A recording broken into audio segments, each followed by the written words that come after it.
Hey all, I know I've talked about this before, but we're going to go back into the realm of what other things you could offer. And if you have a color printer or know somebody who does and can print things for you, color lithophanes are a very rare piece. They're uncommon because it's not the easiest thing in the world to get to work correctly.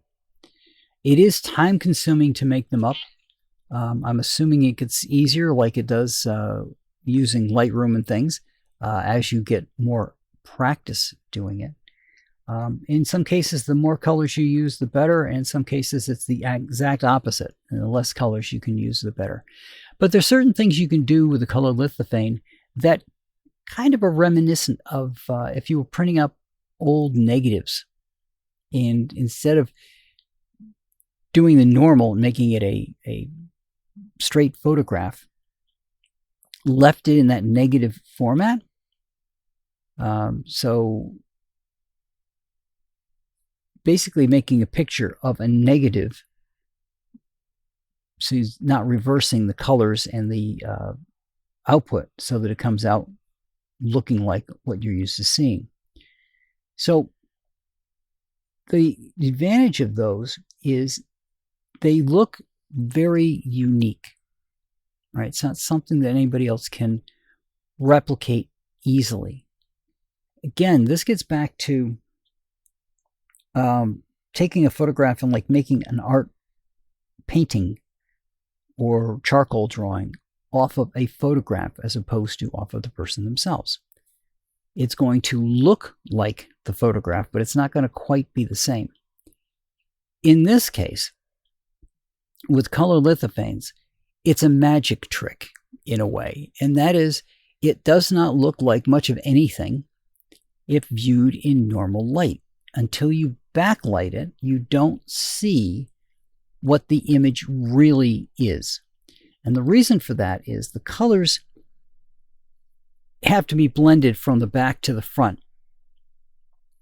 When you look at a photograph, right, and you know that you're looking at your computer monitor, it's all red, green, blue pixels, right? And they're put together in a particular pattern so that you see the color that you're meant to see. The thing with that is it's all radiated light, right? If you're looking at a photograph, it's the light coming from the room reflecting off the photograph and bouncing back to your eye. In that instance, everything has to be built in a particular way, and that is the colors have to be layered in such a fashion that you get it back. There are 16 million colors on the cheapest monitors at this point. But if you look at a color printer, there aren't 16 million ink cartridges in there with 16 million different colors. They have to be blended together, and they're blended together in such a way that the light coming from the front will make it look like the color you want. Color lithophanes come in two flavors. One is that first type, where you're going to be looking at it from the front, and so the pattern of the layering of the colors is very different than when it's going to be backlit. Backlit ones, I think, are much cooler in that they don't look like anything because of the fact that the colors are kind of reversed. And when I say kind of reversed, remember these are layers of plastic, one over the other. So what you're seeing on the outside is that last layer and not the blending of the colors behind it. When you do that, and that's why these are a little bit trickier to do than the other ones, because the other ones, you can kind of get away with, if you're looking at a yellow flower, that yellow being either the front or the back color so that it comes through. And the reason I say front or back color is it depends on whether the lithophane is raising out towards you so that that top layer is going to be yellow, or The lithophane is more like a bookmark type where it's reversed. The yellow would be pushed in because it's darker, and so the first layer might be yellow so that the flower looks yellow while everything else around it builds up, around, and out. With these, when they're doing what looks like a negative, when the light hits it from behind, then you can see the colors blend because they're blending from the back to the front. And this is where something like having a device like a TD1S is critical, because you need to know two values off of the colors for this to work properly. The first thing is you need to know what the color actually is. Brown isn't a color. There's a ton of different browns. There's a ton of different grays. What is that specific brown or that specific gray or that specific blue? In addition to that, you have to know how well light is going to pass through it. What's its transparency rating? Because the easier light is to pass through it depends on where it's going to be in your setup, right? So if something's in the back, for example, let's take a simple example, black and white, right? Black, the light's not going to pass through it. So if you start off your backlit lithophane with black, you're going nowhere because the light is not going to be able to come through that to do the rest of the image. Now, light will pass through the black a little bit. It's not a complete blackout screen because this is plastic after all. You can possibly use that at the top layer, right, to add a little bit more contrast to it. Whereas gray will make it look a little cloudier. But again, you have to know how well light's going to pass through it, because that will determine how thick of a layer it has to be. If light's passing through your yellow fairly easily, and you don't put enough layers, you're just going to lose the yellow. It's just going to get washed out. So those are two things that are important for you to know when you're doing it. But again, the goal here, you're making something very unique for your client. And this is part technical, part art, part photography, and part printing. The way it works on the back end is you're going to come up with, using your tool, to get it to look the way you want it to look. Adding colors into different layers. It's going to tell you what layers to change the colors at. And the printer is, once you tell it to, going to change from one filament to a different filament all the way through that printing process based off of those layers and where it's going to go.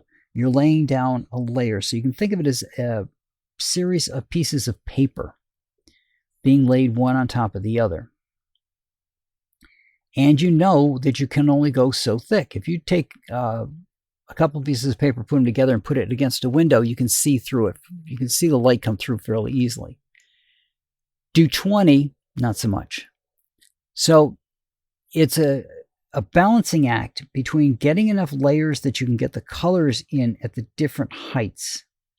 At the same time, not going so thick that you can't get light through it. And that's why it makes it easier to do it from the front. The front lit ones can go thicker because you don't have to worry about light coming through the final image. The light's just going to bounce off the front. It makes it a lot easier. And the cool part about doing the ones from the front is it's more three-dimensional because you can go thicker with them. You can get that third dimension back because the image is literally popping out of the plastic, right? So you're taking a photograph of, let's say, a flower, converting that back from a 2D image that you've taken and rendered. You've made sure it's got the right contrasting, the right colors, everything looks good on the picture. Now you're going to take that and revert it back into a three-dimensional object. Now, we're not talking a three-dimensional object, obviously, like you would get if you scanned it all the way around and could render that entire flower. We're talking instead about just a simple three-dimensional bas relief of that flower. It's not going to match it directly, but it's going to be an approximation based off of the shading and the colors that were there, the lightness and the darkness. So that can make kind of a cool little keepsake in and of itself, where it's actually pulled out. So let's say you did a picture of a baby. The baby would be the part that's coming out of that background, right? Little baby foot, little baby hand would come out. Now, if you really wanted to go the full boat, which goes outside of photography itself, what we would normally consider photography, you can then buy handheld scanners and scan something, and you could actually make a representation of a little baby's hand, or the whole baby for that matter. But what we're dealing with here is a unique piece that you can add to your catalog of items that you offer for sale. Again, these are more difficult to do, so obviously they're going to be more expensive in terms of your time and your effort. Additionally, you have to take into consideration, is this something I have to send out? I mean, you probably don't do your own photo prints or your own photo albums, so you're already familiar with dealing with a third party to send things out to.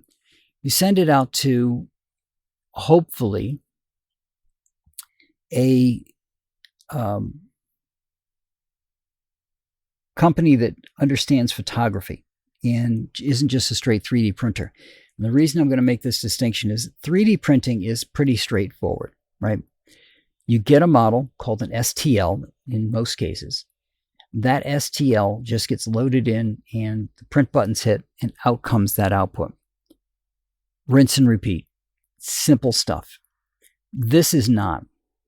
This is you, or if you have to have somebody do it for you, going through and trying to create an image close to the image that you gave it. Now, if you have to hand out this part of the work, I highly recommend that you make sure that you get the screen capture from them side by side with what they ended up with and what you got from the photograph. So the photograph that you sent is on the one side and the other side is what they've come up with. It's not going to be exact because there's just no way, especially with this particular type, that you can get with the depth to be exact with it.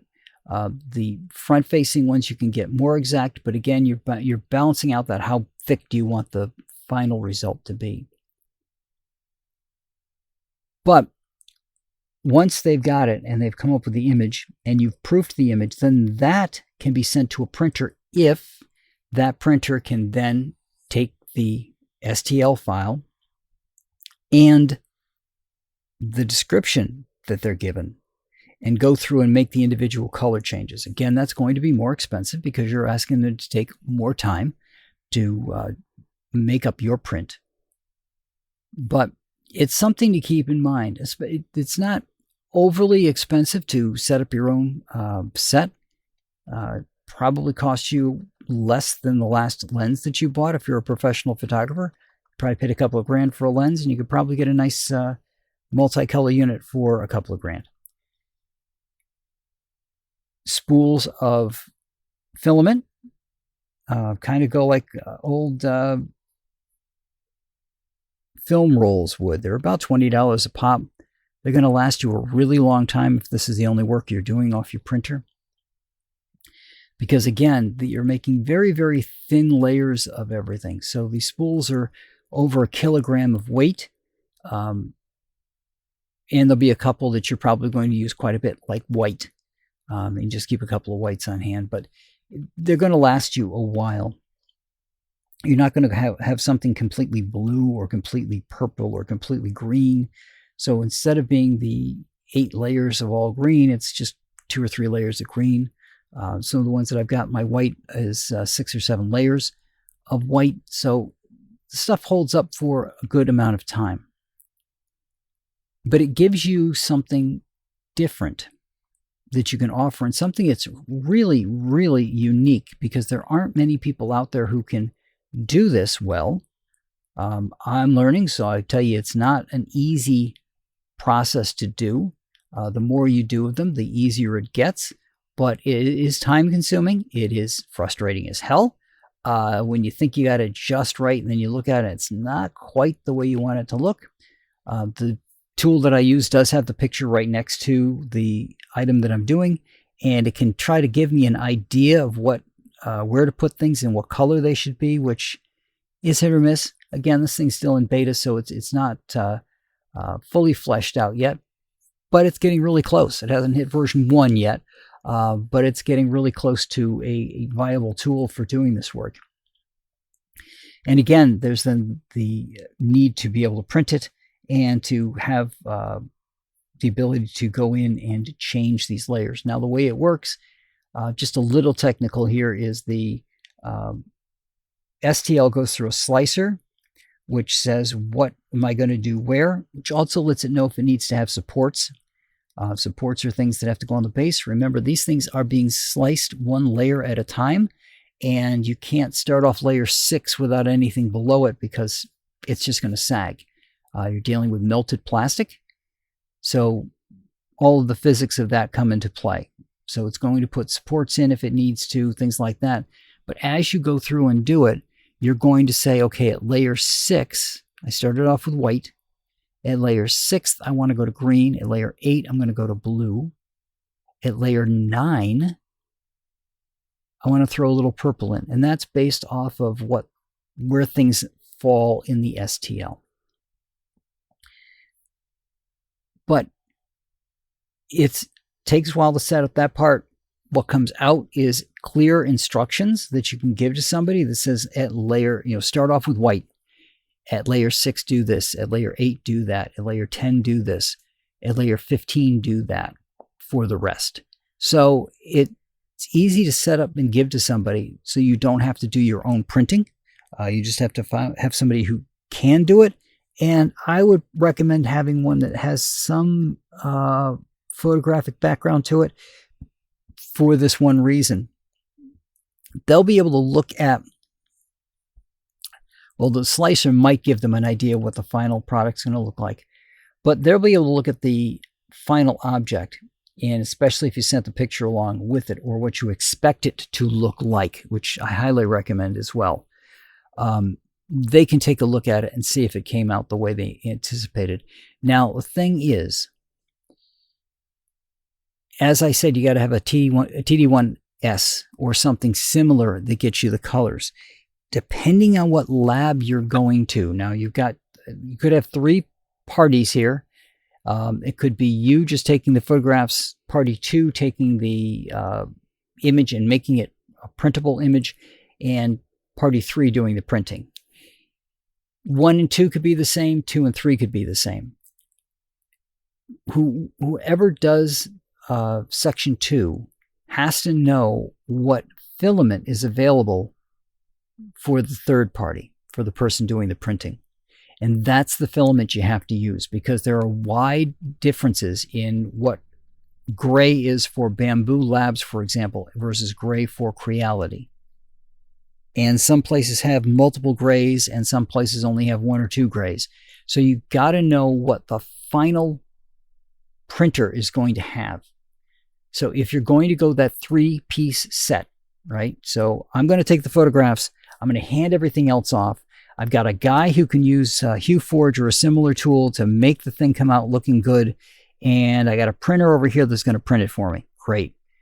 That printer has to give you all of their filaments so that you can give it to the second guy, unless you want the second to talk to the third.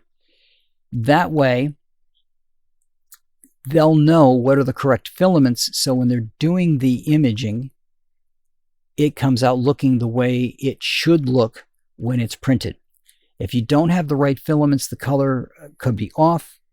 Worst case, the filament that they're using is more dense, and therefore the light doesn't come through it as well as what was anticipated, so that it comes out more of a blobby type thing. They're very hard to get any light through versus what you had anticipated and what you saw in the picture. So it's important to keep all of that in mind if you're going to break this into 3 parts. If possible, I would say use no more than 2 components to this.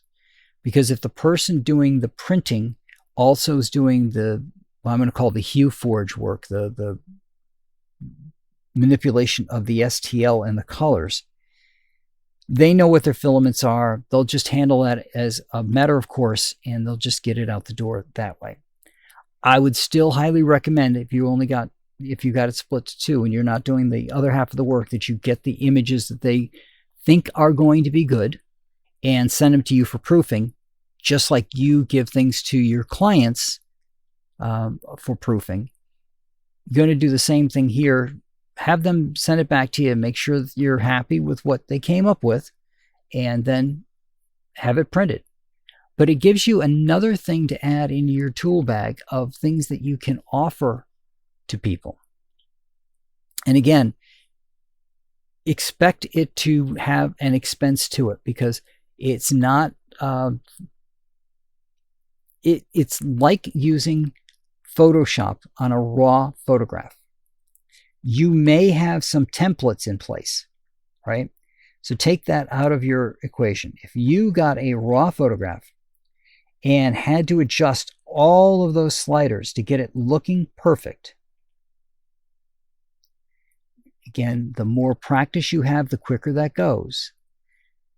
The same type of thing applies to something like HueForge that's going to manipulate the colors for the STL. You're starting off without any template at all. You're starting off with this raw image, and you have to put each one of the colors in the right places, basing it off of the output you're seeing on your screen to see if you're getting it right or not. It's that same type of process for both steps. So it's the same amount of time for both steps. Now, you are able to put templates together or purchase templates to help make your life a little easier when you're doing your photographs. HueForge doesn't have anything really like that. Now, you're going to have to do everything from scratch. So if you think about the person you're going to hand this photograph off to, basically starting from scratch the way you would without a template in a raw photograph, that'll give you an idea of what you're thinking about for amount of time and processing that's going to happen for that step in the process. Now, the printing step is pretty straightforward and fairly easy. It's not to say it's not time consuming. It's not time consuming for the person doing the work as much. Here's what I mean. I just did one the other day. It took an hour and a half to print, right? Layers are very thin. And so even minor thicknesses take a while to print.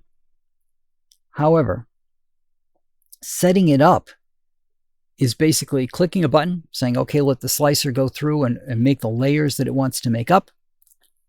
Once that's done, then it's just a question of moving a slider for the different layers, telling it to change filaments at the different layers. You're done. They usually save off the project, or at least I would save off the project, just so in case you want another copy of it, I've got that all set up and ready to go. And then you send it to the printer. And the lion's share of the time is going to be the printing time. So the cost there is going to be more printing time and filament used for the printer. For the HueForge, it's going to be manipulating the STL that was generated off of your image to try to more closely match that image. Just like for you, sometimes the photographs can be the longest part of it, and then sometimes the processing can be the longest, can have the longest part, depending on how many photographs you're doing. Obviously, the click of a camera lens, even if it takes you a couple minutes to get somebody into position and get them smiling or whatever, that click is going to take less time than processing the picture without a template. Even with a template, in some cases, where the template's only going to get you so far, and you got to do a little more manipulation to it. So bear that in mind if you're going to go this route. It's not going to be a $5 item that you add to your cart for people to purchase, but it is going to be a highly, highly unique item for you to have and to offer to them. And the other thing to think about there too is if you offer prints and you offer prints in a frame, how do you want to frame these? What would be your idea on how to put this together, and what would it be used for? I have some that I built a frame for a LED cube, so that the cube itself is the backlight. The frames on it, I can take pictures and I can slide the pictures into the frame, which means that I can change out the pictures, and I can turn on the light.